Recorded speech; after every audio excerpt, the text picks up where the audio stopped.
Cette émission est produite grâce à Témisco. Située à Notre-Dame-du-Nord, cette entreprise se spécialise dans la fabrication et le développement de semi-remorques de tout genre.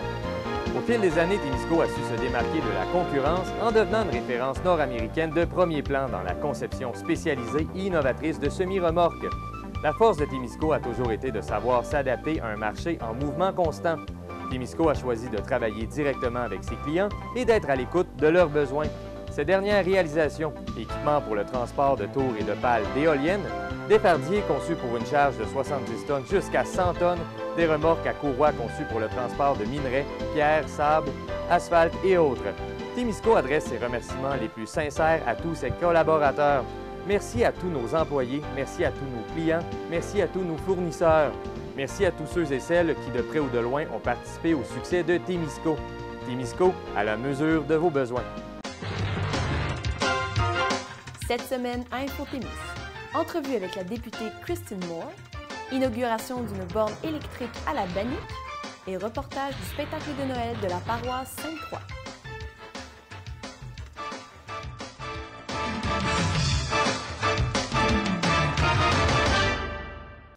Bonjour à tous et à toutes et bienvenue à votre bulletin de nouvelles. Christine Moore est une infirmière et femme politique canadienne. Elle est députée de la circonscription d'Abitibi-Témiscamingue au Québec pour le nouveau Parti démocratique depuis le 2 mai 2011. Saviez-vous que Christine Moore fut considérée parmi les meilleures recrues chez les nouveaux députés par différents médias? Réélue en 2015, Christine est déterminée à faire avancer les choses pour les citoyens. Porte-parole du NPD en matière de ruralité et pour l'Agence de développement économique du Canada pour les régions du Québec, Christine a été porte-parole de l'opposition officielle en matière de santé et pour la défense nationale. Elle fut également porte-parole adjointe pour la défense nationale et en matière d'énergie et de ressources naturelles. Elle s'est portée à la défense de nombreux enjeux d'importance pour l'Abitibi-Témiscamingue, comme la protection des cours d'eau en déposant le projet de loi C-534 et la lutte contre l'abolition de la protection des eaux navigables. Elle s'est battue avec acharnement contre la réforme de l'assurance-emploi, la fin de la livraison du courrier à domicile et contre l'abolition du crédit d'impôt des fonds de travailleurs. Elle s'est portée à la défense des fermes familiales et de l'achat local. Christine est la première élue à avoir maintenu des bureaux à Rouyn-Noranda, Ville-Marie, Amos et Lassar, en plus d'assurer les services régulièrement à Témiscamingue et Barrault. Elle reste en communication constante avec les citoyens en organisant des rencontres et en se faisant un devoir d'assister à la majorité des événements locaux. Elle a eu la générosité de venir nous rencontrer à TV Témis pour discuter de certains enjeux personnels et politiques de sa vie. Voici l'entrevue. C'est avec beaucoup de bonheur aujourd'hui qu'on reçoit la députée néo-démocrate Christine Moore. Bonjour Christine. Bonjour. Christine, je dis que c'est avec beaucoup de bonheur parce que ça fait vraiment longtemps qu'on n'a pas eu la chance de vous voir ici à TV Témis. Comment ça va? Ça va bien, là. Oui. C'est sûr que, comme vous le savez, là, j'ai eu une autre petite fille en avril dernier. Fait que c'est sûr que, il y a tout le temps quelques mois de réajustement, mais c'est ça. Puis, donc, la petite Laurence, comment elle se porte présentement? Bien, ça va bien, ça va bien. Ça va être son premier Noël. Oui. Fait que c'est sûr que, c'est ça... Elle commence tranquillement à plus bouger, plus explorer, plus communiquer, à montrer qu'elle est là, mais ça va bien. C'est votre deuxième enfant. Comment ça se passe, l'acclimatation, l'ajustement dans la famille? Dans le fond, moi, j'avais aussi une belle fille qui a 7 ans qui vit avec nous autres. Donc, dans le fond, on a une famille de 3 petites filles. Fait que ça va quand même bien. C'est sûr que c'est tout le temps pas évident de faire comprendre à une petite fille de 2 ans que sa petite sœur est fragile et que c'est pas comme une poupée. Fait que, mais ça va très bien, puis je pense qu'ils aiment beaucoup leur petite sœur. On vous voit souvent avec un bébé dans les bras quand vous faites des apparitions publiques. Est-ce que vous avez des trucs pour cette conciliation famille-travail? Bien, c'est sûr que c'est plus une décision aussi que j'ai prise dans le sens que, tu sais, comme députée, je suis partie, je suis, déjà 3 semaines à chaque mois, je suis à Ottawa, je reviens les fins de semaine, mais j'ai quand même des événements puis tout ça. Fait qu'à un moment donné, si mes enfants ne participent pas à mon travail de députée en circonscription, bien, ils ne me verront jamais, là. C'est ça. Fait que c'est sûr que je les amène beaucoup, mais tu sais, on planifie, on organise, comme dernièrement, j'ai fait une conférence au cégep dans un cours de sciences politiques, mais j'ai amené ma petite Daphné, fait que je l'avais installée avec sa petite table, elle faisait des dessins en même temps que je donnais ma conférence, puis elle était bien tranquille, puis c'est ça, fait que j'amène beaucoup mes enfants avec moi. C'est sûr que en étant élue depuis un certain temps aussi, bien, je connais beaucoup les gens que je vais rencontrer. Fait que souvent, bien, c'est plus facile, si on peut dire, obtenir de l'aide ou savoir aussi qu'est-ce qui va être disponible. Où est-ce que tu t'en vas? Est-ce que tu es dans un endroit où est-ce qu'il y a juste des escaliers? Fait que, ça évite que j'arrive avec le carrosse puis que finalement, il y a 3 étages à monter avec des marches. Mais, donc, c'est de l'organisation, de la planification, puis de bien s'entourer aussi, parce que vous avez une équipe, une famille aussi qui vous aide là-dedans. Bien, c'est ça. Quand je suis sur le territoire de l'Abitibi-Témiscamingue, bien, c'est là que j'ai toute ma famille, mes amis, que j'ai des endroits où est-ce que je peux arrêter. Fait que, si je suis mal pris, qu'il fait pas beau, je suis avec les enfants, bien, il y a des gens qui peuvent m'héberger, me dépanner si je suis un peu dans des plus petites communautés. Fait que c'est beaucoup plus facile en circonscription parce que c'est là où est-ce que tu as toutes tes ressources. Puis c'est aussi pour ça que j'ai un peu entrepris un combat avec la Chambre des communes pour dire, bien, donner un congé de maternité aux députés parce que présentement, il n'y a rien, il n'y a aucune mesure de congé de maternité. Puis ce que j'explique aussi, c'est, un député, si vous lui donnez un congé de maternité, bien, une députée, ça ne sera pas une période où est-ce qu'elle ne travaillera pas puis qu'elle ne fera rien. Elle va juste travailler à partir de sa circonscription, elle va travailler à partir de son bureau de circonscription, puis elle va travailler à partir de la maison, par courriel, par email. Mais elle va travailler. C'est pas comme si vous la... si on payait quelqu'un à rien faire, là, parce que le travail de député n'arrête jamais. Puis au moins, bien, si on lui permet d'être un peu plus longtemps dans sa circonscription, bien, elle va pouvoir compter sur tous les gens qu'elle connaît puis qui l'entourent habituellement pour l'aider à s'organiser puis tout ça. Puis si on force, si on peut dire, les femmes députées à s'isoler à Ottawa pour, quand ils viennent d'avoir leur enfant, bien, ils risquent de se décourager de l'expérience, puis ça risque d'être des personnes qui ne se présentent pas à la réélection parce qu'ils n'auront pas pu compter sur les gens qui sont habituellement autour de soi quand on a un enfant. Est-ce que vous avez déposé un projet de loi là-dessus ou c'est une demande officielle qui avait été faite? Bien, dans le fond, c'est, j'ai passé en commission parlementaire, j'ai témoigné, j'ai fait beaucoup de demandes. C'est plusieurs instances qui se passent. Là. Des fois, on tombe au niveau de l'administratif, au niveau de la régie interne. Des fois, on tombe au niveau de la procédure pour savoir comment on peut faire. Mais c'est ça. C'est encore en cours. Finalement. C'est encore un processus? Il y a eu des améliorations. Dans le fond, ce qui se passe, c'est que quand c'est administratif, c'est assez facile à régler. Parce que, bon, c'est de prendre la décision financière, si oui ou non, c'est correct, mais c'est beaucoup plus simple à régler. Quand on tombe dans le procédural, c'est là que ça devient compliqué, qu'il faut parler à plein de monde, que des fois, bien, il y en a qui essayent de faire passer d'autres choses en même temps, puis on dit non, là. Fait que c'est pas tout le temps évident. Ça prend de la patience. Oui, la patience. Des fois, je me dis, si on m'avait demandé de juste comme faire un plan puis tout leur suggérer, bien, ça leur aurait pris 3 mois puis ça serait réglé. Maintenant, bien, ça fait plus que 2 ans. Grosso modo, ça va avoir pris 3 ans faire ce que qui aurait peut-être pu être fait beaucoup plus rapidement, mais je me dis qu'au moins, je le fais pour les femmes qui m'ont passé après moi. Il y a peut-être plus de chances qu'il y en a qui en profitent puis qui décident de rester. Si on regardait ensemble un petit survol, en fait, des derniers mois, tout ce que vous avez fait en tant que maman et aussi en tant que députée dans votre travail. Donc, au mois de juin dernier, vous avez demandé au gouvernement de reconnaître la Journée nationale des Autochtones comme une journée fériée. Pourquoi cette action était importante pour vous? Bien, c'est le projet de loi d'une de mes collègues qui a été déposé. Puis c'est sûr que pour moi, c'est un projet de loi qui est vraiment important puis que je l'ai appuyé. Je pense que, tu sais, on reçoit tellement de moi, de ci, de ça, du patrimoine, etc. Puis on n'est même pas capable de s'arrêter une journée pour vraiment voir tout le patrimoine autochtone sur le pays. Pour moi, c'est impensable. C'est pour ça que je crois que ça doit vraiment être une journée fériée, qu'on doit vraiment prendre le temps de s'arrêter. Parce que ça l'est déjà dans le nord du Canada, je crois?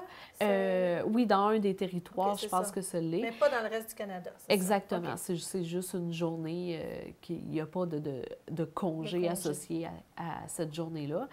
Et je pense que c'est important de le faire parce que, premièrement, ça permettrait de parler un peu de la culture autochtone, de parler aussi de l'histoire, qui est qui est vraiment souvent exclu. Tu sais, il y a plusieurs personnes qui n'ont vraiment aucune idée de ce qui s'est passé avec les Autochtones, de tout ce qu'ils ont subi à travers les années. Ils n'ont aucune idée non plus de toutes les cultures, de toutes les traditions qu'on a héritées des Autochtones qui font partie maintenant intégrante de notre culture. Et je pense que c'est important de célébrer ce qu'ils nous ont apporté. C'est pour ça que je pense qu'une journée fériée permettrait de davantage faire ça. Puis ça permettrait aussi une communication interculturelle, dans le sens où est-ce que si on a une journée fériée, qu'il y a des activités, bien, il y a beaucoup plus de chances que des personnes non autochtones se rendent sur des communautés puis décident de célébrer avec eux. Par exemple, s'il y a des powwows, en plus c'est une journée en juin, fait que c'est habituellement une belle météo. Donc je pense que ça permettrait aussi davantage la communication interculturelle. Ça en est rendu où, cette loi-là, ce projet de loi-là? C'est un projet de loi qui va être débattu au courant des prochains jours. Donc, je dirais, on s'attend à un vote là-dessus au printemps 2018. OK. Tout le dossier autochtone vous tient particulièrement à cœur aussi. Vous dites que le gouvernement n'a pas tenu ses promesses en ce qui a trait aux orphelins autochtones et aussi la santé des Autochtones. Pouvez-vous nous expliquer un peu votre point de vue là-dessus? Bien, premièrement, il y a eu un jugement de la Cour qui a dit que les enfants autochtones devraient pouvoir avoir accès aux soins et que le gouvernement devrait aussi arrêter de les poursuivre en cours. Puis présentement, ce qu'on voit, c'est des cas où est-ce que c'est absolument ridicule, là. On a des enfants qui demandent, par exemple, des soins, par exemple, au niveau dentaire et des soins de 8 000 et le gouvernement va dépenser là, plus de 100 000 pour se battre en cours pour ne pas payer ce montant-là.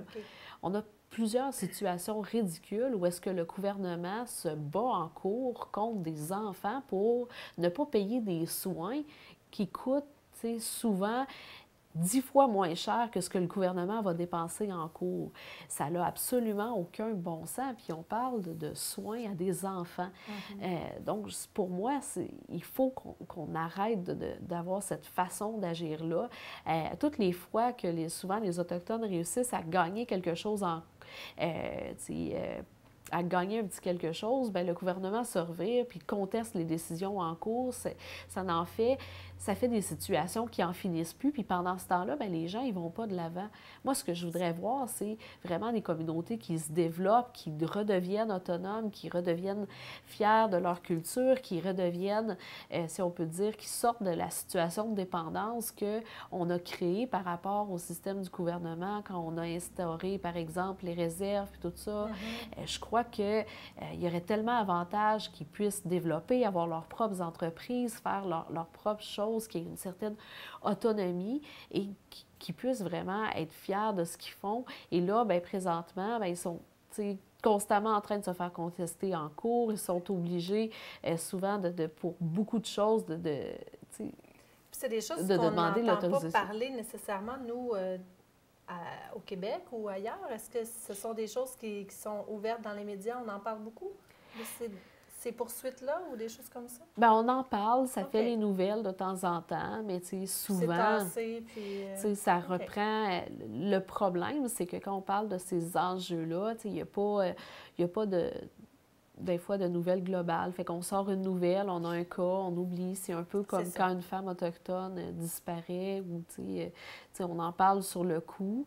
Mais, ça fait les manchettes, puis après ça, ça disparaît. La journée, puis après ça, ça disparaît. Mais c'est quand on se met à toutes les accumuler un après l'autre que là, on se rend compte à quel point c'est problématique puis que ça a de l'ampleur.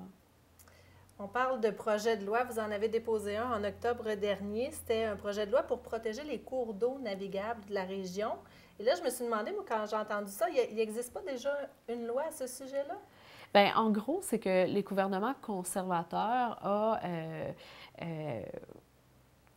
considérablement modifié la liste des cours d'eau qui étaient protégés au niveau environnemental en vertu de la loi sur la protection des eaux navigables, qui est un des plus anciens plus anciennes lois canadiennes qui existaient.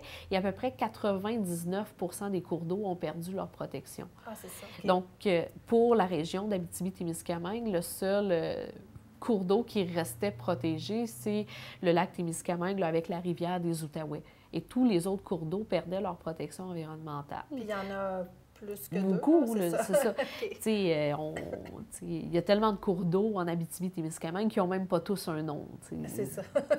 Et donc, moi, ce que j'ai fait, c'est que j'ai travaillé avec des organismes comme l'OBVT? Oui, exactement, les bassins versants du Témiscamingue et d'autres organismes avec les communautés autochtones aussi pour aller cibler vraiment les cours d'eau les plus importants. Donc, on en a choisi environ, on en a déterminé environ une cinquantaine qui méritaient vraiment la protection. Donc, on est allé au niveau des bassins versants, puis on est allé aussi avec les cours d'eau qui constituaient, si on peut dire, la route traditionnelle autochtone. Donc, dans le fond, le chemin que les Autochtones prenaient quand ils partaient du Témiscamingue pour s'en aller jusqu'en Abitibi en canot. Donc, pour nous, si ça a été utilisé à l'époque de la colonisation et même auparavant par les Autochtones, ça veut dire que c'est des cours d'eau navigables. Donc, c'est tout à fait logique de les protéger.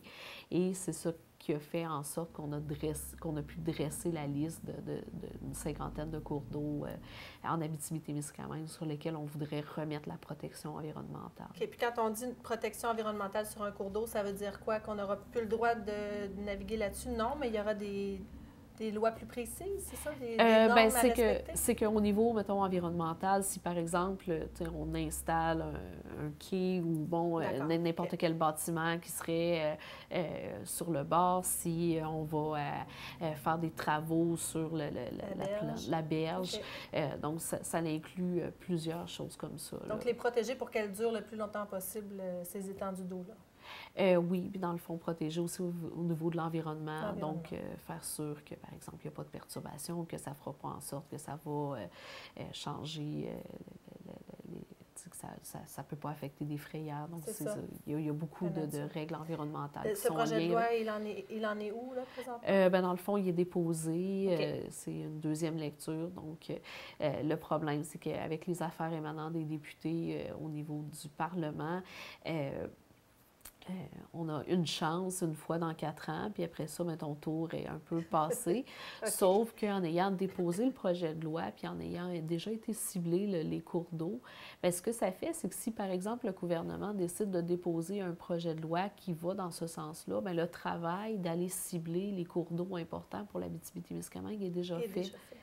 Fait que ça a un avantage. Donc, s'il y a des modifications de plusieurs lois, où nous, on peut se servir justement de la liste des cours d'eau qu'on a établie pour, quelquefois, par exemple, aller présenter des amendements à des projets de loi du gouvernement. Donc, c'est sûr que le projet de loi comme tel a peu de chances d'être adopté à cause ça va servir quand même. Mais ça peut servir ailleurs parce qu'on a déjà fait le travail d'aller cibler tous les cours d'eau.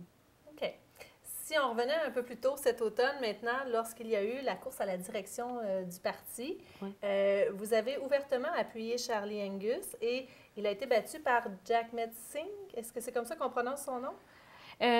Il prononce Jagmeet Singh. Jagmeet Singh, OK. Oui, donc Jog comme hug, Meet comme rencontrer. Donc, c'est comme ça qu'il prononce. Donc, ce monsieur-là a reçu plus de la moitié des votes lors du premier tour. Ça vous a surpris, je pense, ce résultat-là? Hein? Oui, bien c'est sûr qu'on s'attendait plus. On s'attendait à plusieurs tours, oui, c'est ça. dans le sens où est-ce que, on ne savait pas ce que ça allait faire, par exemple, quand mettons, le premier candidat allait débarquer, vers qui ses votes allaient aller. Donc, c'est sûr que ça a été surprenant parce qu'on ne s'attendait pas que déjà au premier tour, ça soit fini. Je pense que Charlie aussi a été surpris, s'attendait à plus de votes que ça. Mais des fois, c'est difficile de mobiliser les gens. Puis, il faut être conscient aussi qu'il y a beaucoup de gens qui sont membres du NPD parce qu'ils sont membres du NPD provincial dans les autres provinces. Fait qu'il n'y a peut-être pas la même motivation versus le NPD fédéral. Donc, c'est une situation un petit peu particulière. Vous avez dit que ce nouveau chef-là devra se faire connaître davantage au Québec. Est-ce que vous pensez que c'est un défi pour lui ou pour le parti comme tel? Bien, c'est un défi, oui, c'est sûr, parce qu'il est moins connu au Québec, mais c'est un défi pour Andrew Scheer aussi, le chef conservateur, de se faire connaître au Québec. Mais c'est sûr qu'il va devoir venir au Québec, rencontrer les gens, parler aussi de ce qui l'a poussé à apprendre le français, c'est quoi sa perception de la société québécoise. Je pense aussi, de la manière que j'ai pu comprendre, il est prêt à le faire. Il va falloir aussi qu'il sorte de Montréal et Québec, puis qu'il aille dans les régions. Il est très ouvert à le faire. On essaie de voir c'est quoi les bons événements ou les bons moments où est-ce qu'il pourrait venir, mais... Le faire venir en Abitibi-Témiscamingue? Oui. Bien, je lui ai proposé quelques événements, fait qu'on va voir qu'est-ce qu'il y en est, qu'est-ce qu'il est capable d'ajouter dans sa tournée, là. Donc, vous l'avez rencontré, vous avez eu le temps de jaser avec lui un peu? Oui. Bien, moi, je le connaissais déjà d'avant la course à la chefferie parce que j'étais impliquée sur l'Association des jeunes parlementaires de la francophonie.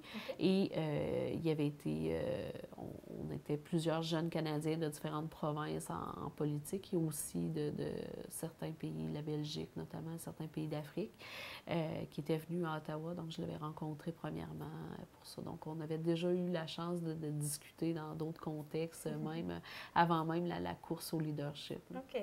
Et lui, il n'a pas de siège à la Chambre des communes. Est-ce que ça, c'est un défi aussi, ou selon vous? Bien, c'est un défi puis un avantage. C'est un défi au niveau administratif parce que ne pas avoir de siège, ça signifie aussi que c'est pas toi qui gères les budgets, que tu n'as pas de bureau, que tu n'as pas accès, par exemple, à certains...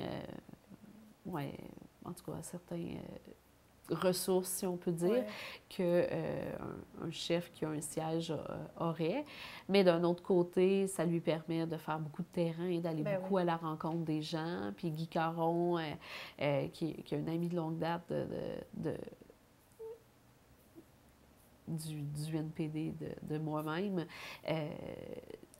fait un bon travail au niveau du Parlement, au niveau de poser les questions, si on peut dire, de nous gérer. Fait que je pense qu'il a fait un bon choix en choisissant Guy et ça nous permet de faire notre travail au Parlement. Puis lui, ça lui permet de vraiment aller à la rencontre des gens.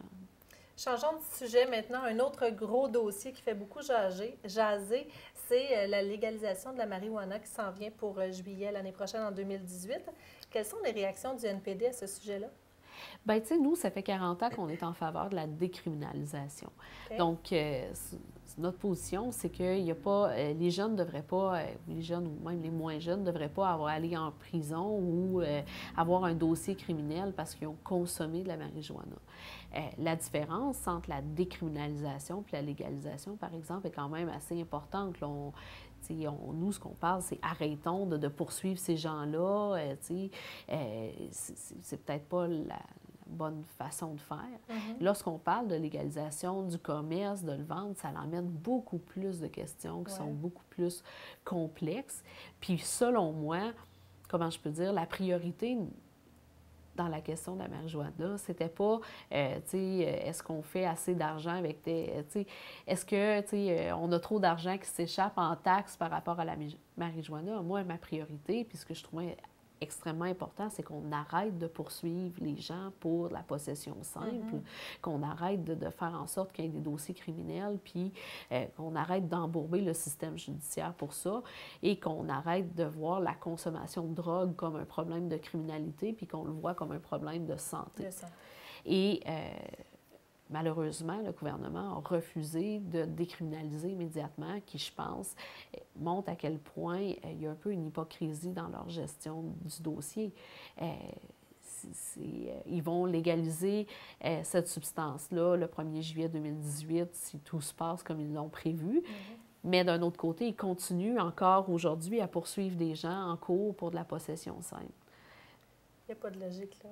Il n'y a pas de logique. Puis en plus, actuellement, bien, il y a une pression énorme sur le système judiciaire avec l'arrêt Jordan qui fait qu'il impose des délais limites pour poursuivre les gens pour des crimes beaucoup plus graves. Puis on a eu des cas où est-ce qu'il y a des gens qui ont été libérés en vertu de ça.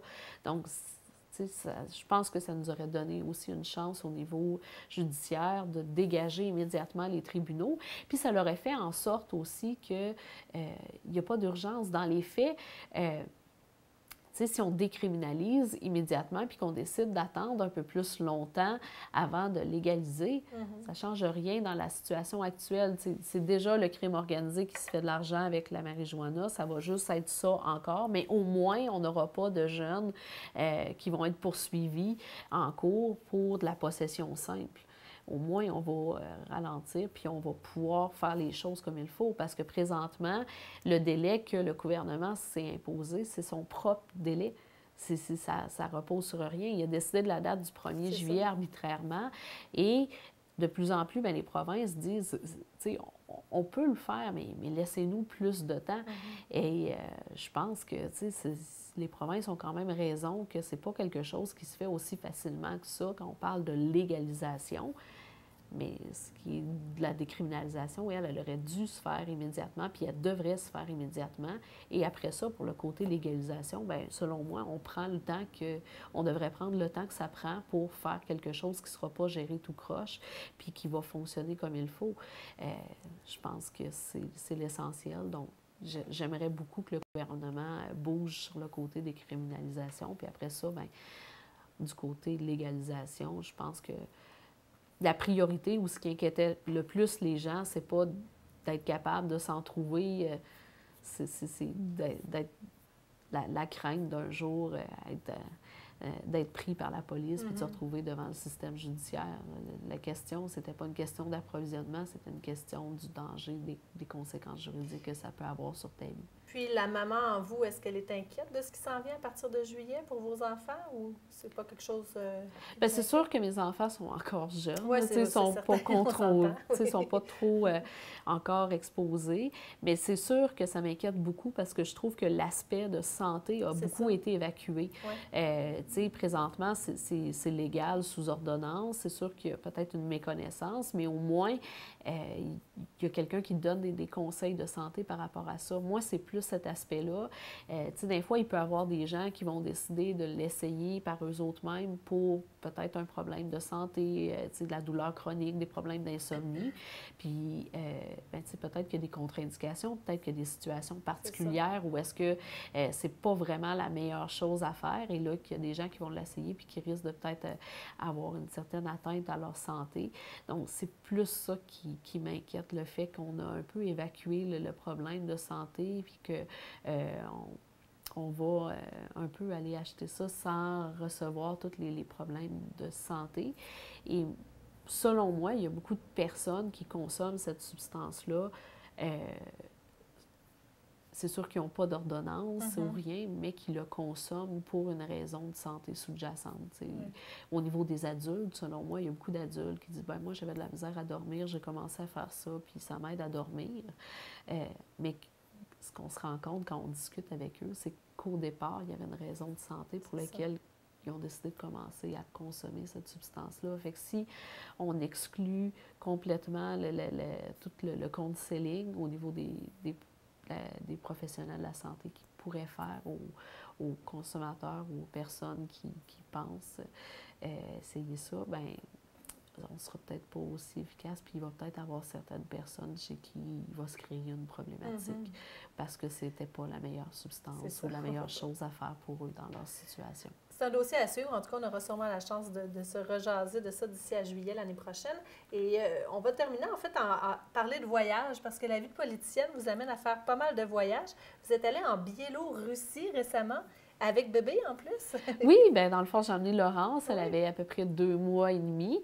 C'est l'Assemblée parlementaire de l'OSCE, qui est l'Organisation pour la sécurité et la coopération en Europe, qui a 3 sessions annuelles. Donc, la session estivale, c'est la grosse session où est-ce que, notamment, on élu notre président, nos vice-présidents, les présidents de commission, etc. Donc, c'est la grosse session. C'est où est-ce qu'on adopte la résolution. Donc, on adopte au final aussi la déclaration de la ville où est-ce que ça a lieu. Donc, Et quel était votre rôle à vous là-bas? Bien, dans le fond, j'étais une représentante de la délégation canadienne. Donc, dans le fond, j'avais un des droits de vote de la délégation canadienne et j'ai pu aussi discuter, faire des discours au niveau de l'international sur 3 sujets que j'avais sélectionnés. Donc, ça permet aussi d'intervenir. Il y a aussi des possibilités d'intervenir, si on peut dire, de manière un peu moins prévue, tout dépendant comment on voit certains débats. Donc, j'ai fait à peu près aussi 4 interventions. Et je me suis retrouvée aussi à faire beaucoup d'entrevues pour la télévision russe, donc avec le traducteur qui parle russe, etc., parce qu'ils ont été très impressionnés du fait que j'avais amené ma petite Laurence avec moi. Ils n'avaient jamais vu ça dans le passé au niveau d'une assemblée parlementaire. Donc, il y a des milliers pas des milliers, mais quand même une bonne dizaine de photos de petite Laurence qui avait sa propre badge d'identité. Parce que, en plus? Oui, il avait fait sa propre petite carte d'identité pour la conférence pour être sûr que... Mais c'est très précurseur ce que vous faites en apportant votre fille comme ça, vos enfants. Vous êtes la première femme à faire ça. On n'en avait pas entendu parler avant. Bien, c'est ça. Bien, il y en a qui en amènent, comme dans d'autres parlements. Les caméras, peut-être? Oui, bien, c'est surtout aussi des fois les pays, ce que je parlais aussi, c'est que souvent, par exemple, en Biélorussie, bien, c'est souvent, si on peut dire, des gens qui ont... c'est difficile d'être élu sans contact, si on peut dire. Donc, c'est souvent des personnes qui sont plus dans la cinquantaine, en fin de carrière, qui sont élues parce que, bien, ils ont bien fait avec les différents acteurs. Puis là, leur disent, peut-être que tu pourrais te présenter, puis on te soutiendrait. Fait qu'il n'y a pas tant de jeunes femmes ou même de jeunes hommes. Fait que c'est ça. Fait que dans beaucoup de pays, surtout les pays où est-ce qu'il y a peu de règles qui entourent le financement des élections et que c'est un peu le free for all, bien, c'est très difficile d'être élu dans la vingtaine parce que on n'a pas les contacts et ce que ça prend pour réussir à obtenir un poste. C'est pas, si on peut dire, aussi simple que de mettre son nom sur un bulletin de vote. Donc, ça fait qu'il y a peut-être moins de jeunes élus. Les pays scandinaves sont quand même bien représentés en jeunes élus, mais dans certains pays de l'Europe, c'est beaucoup plus conservateur. Donc, il y a ces voyages-là à l'extérieur. Vous allez aussi aller pour... vous êtes impliqué pour le diabète? Donc, oui, je suis allée à Rome en octobre pour une conférence internationale sur le diabète où est-ce que j'étais panéliste. C'est ça. Donc, j'ai un peu expliqué comment peut-être intervenir avec des élus pour les professionnels de la santé puis les organismes. Donc, tu sais, j'étais un peu l'intermédiaire. Donc, j'ai fait une petite conférence justement pour expliquer les stratégies, comment réussir à amener les élus à se consacrer au diabète un peu plus, puis comment attirer leur attention aussi. Puis votre rôle de député aussi, ça vous amène à faire des voyages dans la région, qui est très grande aussi. Oui. Cet été, par exemple, vous êtes allé faire le tour des marchés publics. Pourquoi c'est important pour vous de vous impliquer dans ces événements-là particulièrement? Bien, premièrement, c'est un événement qui me permet de rencontrer les gens, de parler directement avec eux. Ça se fait dans un cadre qui n'est pas formel. Puis, bien, l'autre aspect, c'est que pour moi, tout ce qui est agroalimentaire, d'encourager l'économie locale, de goûter à nos saveurs d'ici, c'est tellement important. Donc, j'essaie de continuellement mettre ça de l'avant, de faire en sorte que les gens se rendent compte à quel point on a des choses extraordinaires à offrir.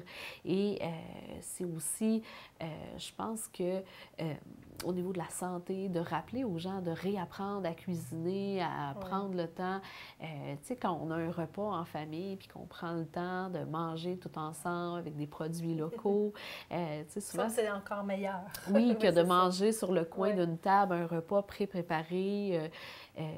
Donc, il y a beaucoup de ça. Là. Je pense qu'au niveau de la santé, ça a un impact important. Ça a un impact au niveau de l'environnement quand on consomme des produits locaux parce qu'ils n'ont pas traversé la moitié de la planète avant de se rendre dans notre assiette. Puis ça a un impact sur l'économie locale parce que ça crée des emplois.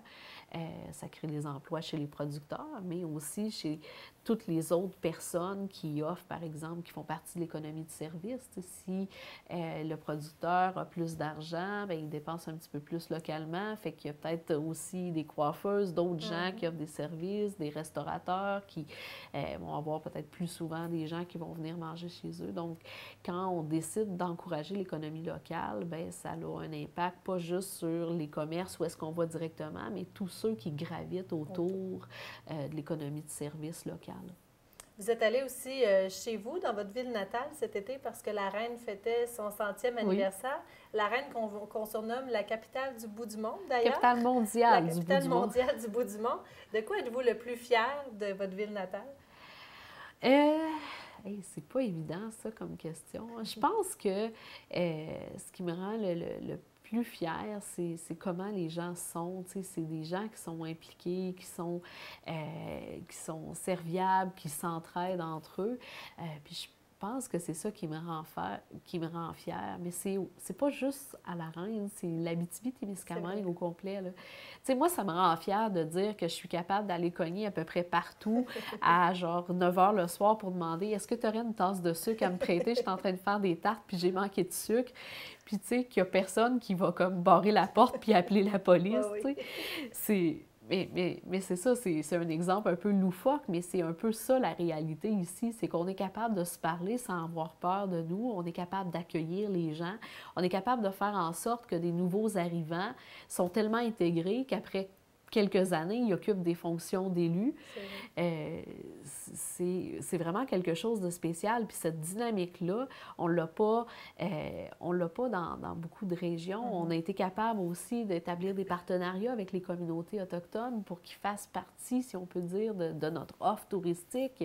On les aide à parler de leurs événements, de leur power. Donc, ils font partie de ce qu'on est.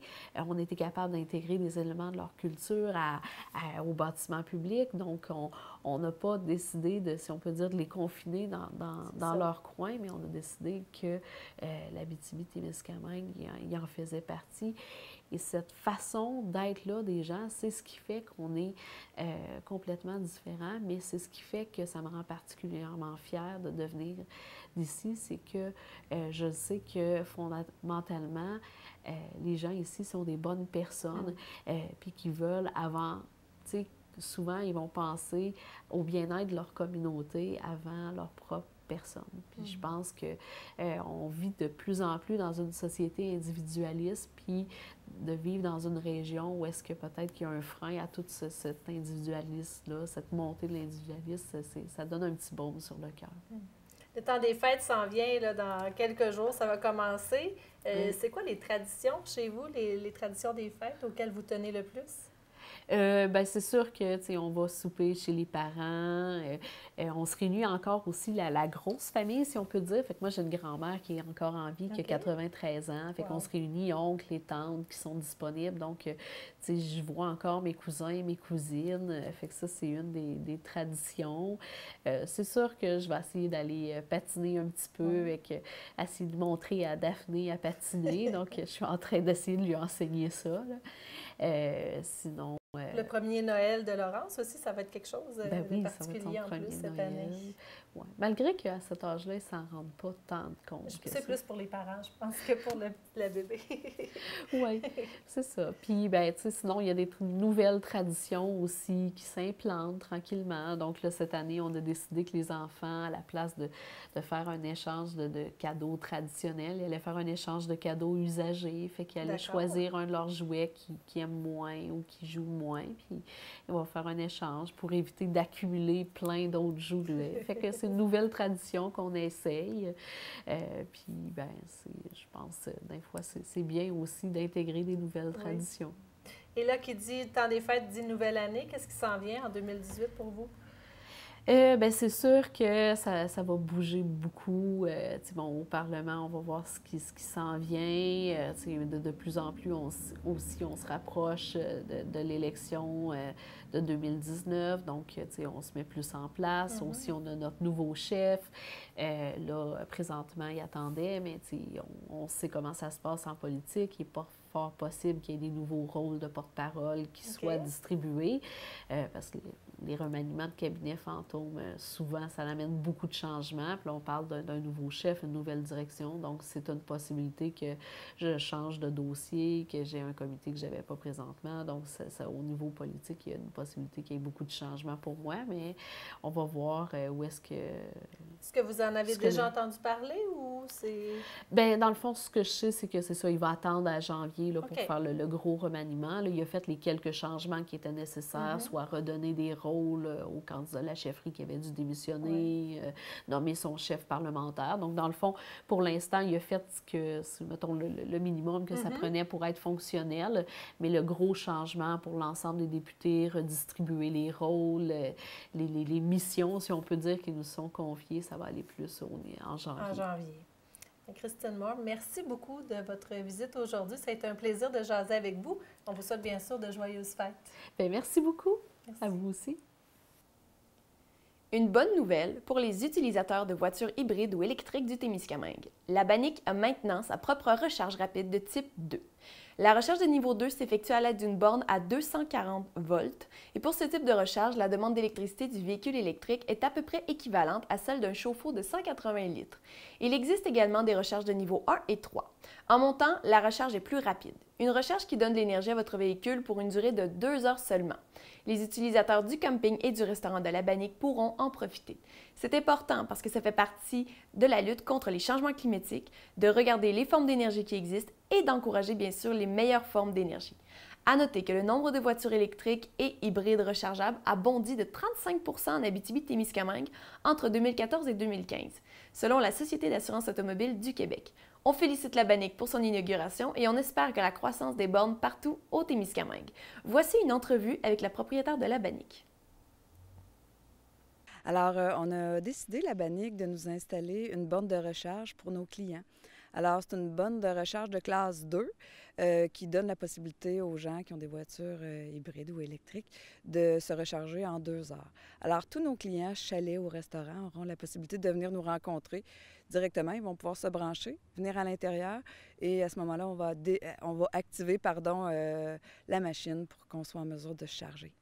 Pourquoi c'est important pour vous de faire cette installation? Alors, de plus en plus, on parle de voitures hybrides, de voitures électriques et le délai de route que les gens ont à faire d'un point à un autre leur donne souvent un petit peu de fil à retordre et notre clientèle est de plus en plus vert, comme on pourrait dire. Alors, pour moi, c'est un plus au niveau touristique aussi de dire aux gens, bien, venez chez nous et vous allez pouvoir avoir une recharge. Est-ce qu'on vous en avait fait la demande par le passé? Cet été, un client qui était arrivé en disant « ben moi j'ai une voiture et tout ça il nous avait dit « vous ne pouvez pas imaginer le nombre de gens qui seraient heureux de venir chez vous, de découvrir votre coin de pays et d'être en mesure en même temps de se découvrir. » Alors, on va faire partie du circuit électrique maintenant. Le 19 novembre dernier se tenait la 2e édition du spectacle de Noël de la paroisse Sainte-Croix de Haileybury. Toute la cathédrale était illuminée des couleurs de Noël et a accueilli une dizaine d'artistes, musiciens et chanteurs pour enjôler les oreilles des petits et grands. De la part d'un comité organisateur composé de 7 personnes seulement, dont Gracia et Denis Lacroix, l'événement était prévu en après-midi dimanche dernier. Un événement pour annoncer le temps des fêtes qui arrive, avec pour but d'amasser des fonds pour réparer et entretenir l'orgue d'époque de la cathédrale, un orgue unique qui offre un son extraordinaire. L'implication et la générosité des membres et des spectateurs présents est à souligner pour ce spectacle. Presque 300 personnes étaient présentes dans l'église pour écouter des chants glorieux, de la musique instrumentale avec du violoncelle, du violon, du piano et de la clarinette, ainsi que des chansons à répondre. Bref, il y en avait pour tous les goûts. Le spectacle était bilingue d'ailleurs. Certains chantaient seulement en français, d'autres seulement en anglais et parfois même les deux en même temps dans une chanson. Un entracte permettait aux gens d'aller déguster un goûter préparé en leur honneur. Des cordons bleus du comité avaient même cuisiné des tourtières prêtes à partir pour les intéressés.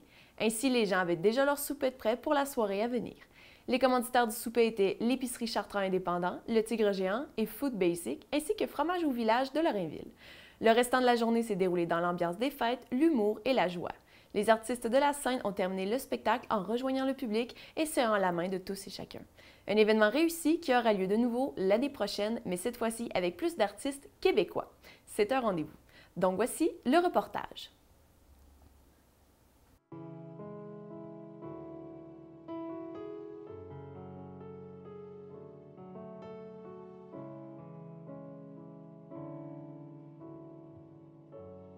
Still a mystery to me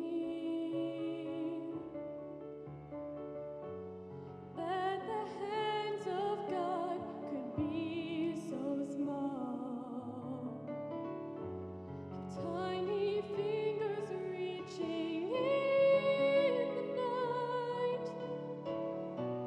or the very hands that measure the sky.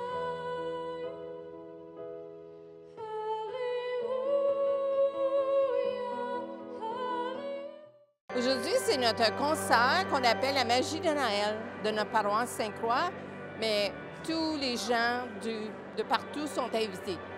Alors, c'est le deuxième concert annuel de la paroisse Sainte-Croix. C'est un concert de Noël.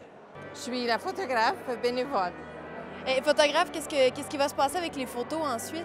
Ensuite, on le remet au comité pour en faire un CD et puis remettre aux artistes et les personnes qui sont intéressées, en choisissant ce qui peut être le mieux.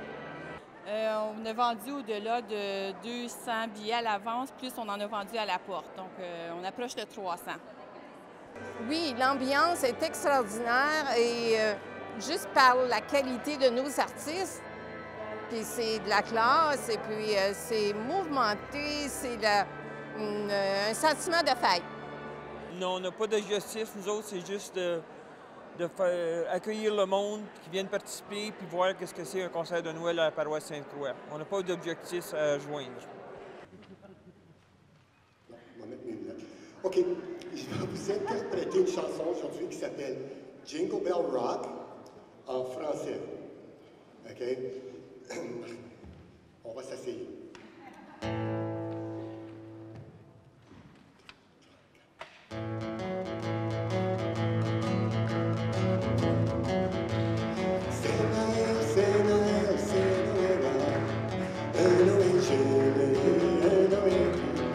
La neige, les gens frappent de toutes les portes.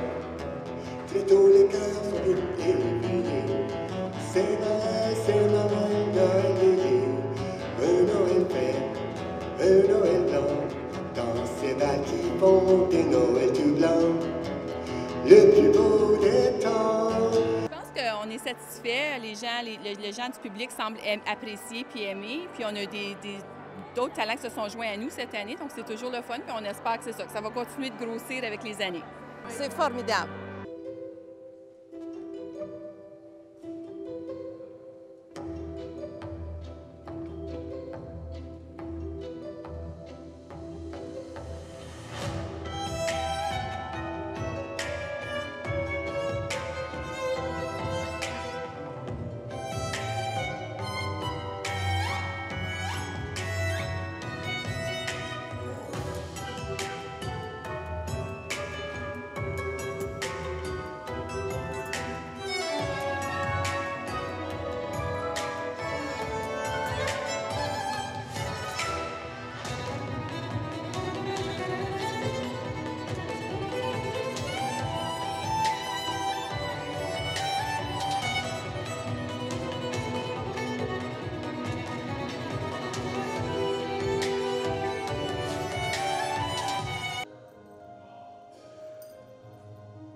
C'était Natasha Ligard avec Cindy King-Carl, Gabrielle Smith,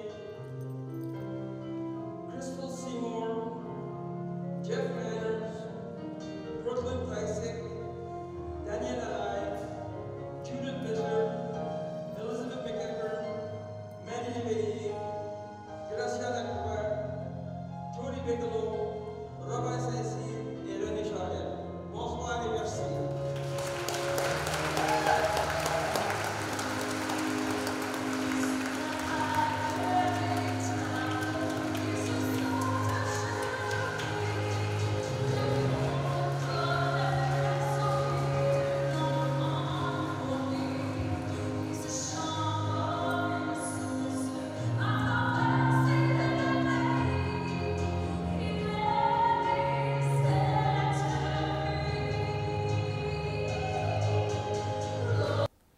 Saviez-vous que la plupart des écoles du Témiscamingue seront munies d'un système de contrôle d'accès d'ici la fin de l'année 2017? un projet de 75 000 $ mis en place par la Commission scolaire du Lac-Témiscamingue. Le contrôle a été mis en place à l'école primaire Notre-Dame de Béarn il y a à peu près un mois. Selon un article sur Ici Radio-Canada écrit par la journaliste Tania Neveu, chaque visiteur de l'école doit s'identifier avant de pénétrer à l'intérieur des murs de l'école, en appuyant sur un bouton situé à côté de l'entrée principale. Le visiteur a automatiquement un contact avec une personne qui peut lui ouvrir ou lui demander de s'identifier. Donc la personne au poste de téléphone peut voir la personne qui sonne à la porte et débarrer à distance celle-ci. La directrice de l'école Notre-Dame, Hélène Gilbert, réclamait ce système depuis plusieurs années pour contrôler l'accès dans les écoles et particulièrement les écoles qui n'ont pas de secrétaire. Dans le cas où il n'y en a pas, une personne désignée par l'école est responsable du système d'accueil. Donc, lorsque les professeurs croisent une personne dans l'école, ils savent que celle-ci a été autorisée à entrer. C'est rassurant. Le projet est pilote pour le moment. Certains ajustements sont à prévoir, notamment pour déterminer comment les parents du service de garde pourront accéder à l'école après les heures de classe. Autre nouvelle, les fermes Boréal ont tenu leur 4e séance d'information et de recrutement dans les locaux du Centre local d'emploi à Ville-Marie le 15 novembre dernier. Il s'agissait de combler une dizaine de postes pour la prochaine maternité porcine qui démarrera début janvier 2018 à Lorrainville. D'après un article de Lucie Charret dans le journal La Frontière, Étienne Hardy, directeur principal de production porcine chez Olimel, dit qu'il y avait besoin de 5 à 6 employés pour la période de saillie et de gestation. Pour la suite, une dizaine d'employés sont requis pour la mise bas. Chaque maternité compte 7 animaliers, 2 chefs de section et un gérant de ferme. La séance d'information et de recrutement durait toute la journée. De manière générale, une vingtaine de personnes intéressées assistent à ces rencontres. Selon Étienne Hardy, le recrutement dans ce secteur d'activité n'est pas évident, surtout dans un contexte de plein emploi sur les territoires et à l'échelle du Québec. Depuis la mise en production de la première maternité porcine à Fugerville en 2016, un certain roulement de personnel a été constaté, ce qui n'inquiète nullement M. Hardy. Ceux qui préfèrent ce type de travail ne conviennent pas nécessairement aux autres. Des employés ont quitté, d'autres sont retournés aux études. Il y a certainement un roulement de personnel, mais M. Hardy sait qu'il y a toujours un noyau d'employés stables qui se forment dans chacune des maternités déjà en production à Fugerville et à Béarn. Il y a des gens qui ont cette passion naturellement. Aussi, des employés peuvent arriver dans l'entreprise comme animaliers et obtenir des promotions lorsqu'ils décèlent chez eux des qualités de leadership. Des consultations publiques liées à l'implantation d'une 4e maternité porcine située cette fois-ci à Sainte-Eugène-de-Guigue se tenaient également le 15 novembre. Le dossier est à suivre. Un communiqué nous a été partagé pour nous indiquer qu'un comité témiscamien de passionnés de régates d'hydroplane a effectué une demande auprès de la Ligue officielle Hydroplane Racing League de Valleyfield afin que Ville-Marie puisse accueillir une étape de circuit à l'été 2019. Une première réponse négative de la Ligue a finalement été communiquée le 2 novembre dernier.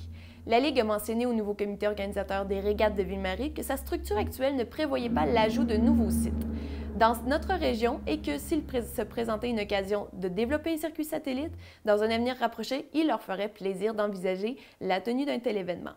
Le comité organisateur demeure convaincu que la ville de Ville-Marie, le Témiscamingue et même l'Abitibi-Témiscamingue ainsi que le nord-est ontarien représentent un marché déjà conquis, même nostalgique pour les courses de bateaux hydroplanes. Le comité organisateur est motivé à ne pas abandonner et entend poursuivre les démarches auprès de la Ligue pour que des régates puissent se tenir à nouveau sur le site de la baie des Pères. Si vous voulez des informations, vous pouvez contacter Yves Bertrand au 819-622-2308 ou à l'adresse internet régateville-marie@outlook.com. Des portes ouvertes avaient lieu à l'école du Carrefour de la Tulipe jeudi 16 novembre afin de présenter le nouveau volet alternatif qui s'installe dans la polyvalente. Lors de cette journée, c'est la parole des élèves qui a été entendue. Des élèves dynamiques et fiers de leur école, de leur communauté et de leur milieu de vie. La directrice Joanne Larose a entrepris une réflexion l'an dernier avec son équipe école afin de mieux comprendre et répondre aux besoins de ses 22 élèves de 1er au 4e secondaire. Les pistes de réflexion apportées s'approchaient des méthodes alternatives. C'est à ce moment que les démarches ont été enclenchées. En septembre dernier, les enseignantes ont eu l'opportunité de visiter une école alternative à Montréal. Belle expérience formatrice qui a stimulé le désir de diversifier un peu les méthodes d'enseignement. Un des membres du réseau des écoles alternatives du Québec, Michel Nicholson, est venu visiter l'école du Carrefour. Un virage s'effectue tranquillement. Les élèves voient la théorie du vent durant les avant-midi alors que les après-midi sont consacrés à leurs projets personnels. Leur autonomie est sollicitée à chaque jour en plus des valeurs phares qui guident la démarche, le respect, l'engagement et la coopération. Il y a aussi un volet plein air pour multiplier les sorties en forêt. Des activités telles que l'escalade, les randonnées, la pêche sur glace incitent les élèves à mieux connaître leur environnement. Éric Larivière, directeur général de la commission scolaire du Lac-Témiscamingue, assistait aux portes ouvertes et fut très impressionné de l'implication des jeunes dans l'école. Selon un article du journal Le Reflet, les parents et membres de la communauté sont invités à s'impliquer de plus près dans les activités scolaires en animant des ateliers ou des séances d'information sur des sujets qu'ils maîtrisent bien. Il y a aussi des échanges avec le groupe des parents pour une école alternative au Témiscamingue qui sont en cours. Le groupe avait entre autres écrit un document très inspirant. L'artiste verrier Nancy Couturier est fière d'annoncer que la Verrerie de la Montagne est maintenant une boutique en ligne. En effet, les internautes ont rendez-vous au www.verreriedelamontagne.com pour se procurer montres, bagues, bracelets, boucles d'oreilles qui font la réputation de l'entreprise témiscamienne depuis 2009. Dès ses premières créations dans son sous-sol de Ville-Marie, Nancy Couturier a toujours fait confiance à son intuition. Donc après un changement de carrière radical, un démarrage d'entreprise et un chantier de construction pour son atelier-boutique, la vente en ligne représente une suite logique et un défi plus que stimulant pour l'artiste. Cette importante étape, Nancy Couturier la prépare depuis plusieurs semaines. Il fallait d'abord que sa production prenne un autre rythme. Ensuite, le gros du travail a été de concevoir le site, en y ajoutant entre autres les photos, les descriptions des produits. Elle est très satisfaite de la variété et de la quantité des bijoux qu'elle peut proposer sur sa boutique en ligne. Les gens vont avoir du choix et pourront constater toute la gamme de ses produits qu'elle conçoit. Nancy Couturier se dit privilégiée de pouvoir compter sur sa passion pour assurer son gagne-pain et elle est consciente qu'il faut s'adapter à la réalité pour que sa situation perdure. L'aventure de la boutique en ligne, c'est donc aussi une façon pour la Verrerie de la Montagne de s'inscrire dans les habitudes de consommation des gens. L'atelier boutique est toujours ouvert au public du mercredi au dimanche, mais en 2017, le magasinage en ligne est un incontournable et dorénavant, les bijoux de verre seront accessibles en quelques clics. De plus, les livraisons sont gratuites pour tout le mois de novembre. C'est donc une boutique en ligne simple, claire et conviviale qui attend les internautes. Ceux et celles qui cherchent des bijoux uniques y trouveront leur compte, tout autant pour les inconditionnels qui désirent commander un classique de la Verrerie de la Montagne, juste à temps pour Noël. De nombreuses pannes de courant sont survenues partout en Abitibi-Témiscamingue. On parle ici de 3 659 abonnés d'Hydro-Québec privés d'électricité. Bien que le courant soit revenu dans quelques municipalités, d'autres secteurs sont restés dans le noir également. À certains endroits, le rétablissement est revenu seulement à 17 h, alors que la panne a eu lieu à 10 h. On ignore encore les causes de ces pannes, mais vous pouvez suivre les situations en temps réel sur le lien d'Infopanne d'Hydro-Québec. Le tout est très bien indiqué et vous avertit même les pannes à venir dans votre secteur. Voici ce qui complète votre bulletin de nouvelles d'Infotémis. Je vous remercie d'avoir été des nôtres et on se retrouve la semaine prochaine. Merci beaucoup.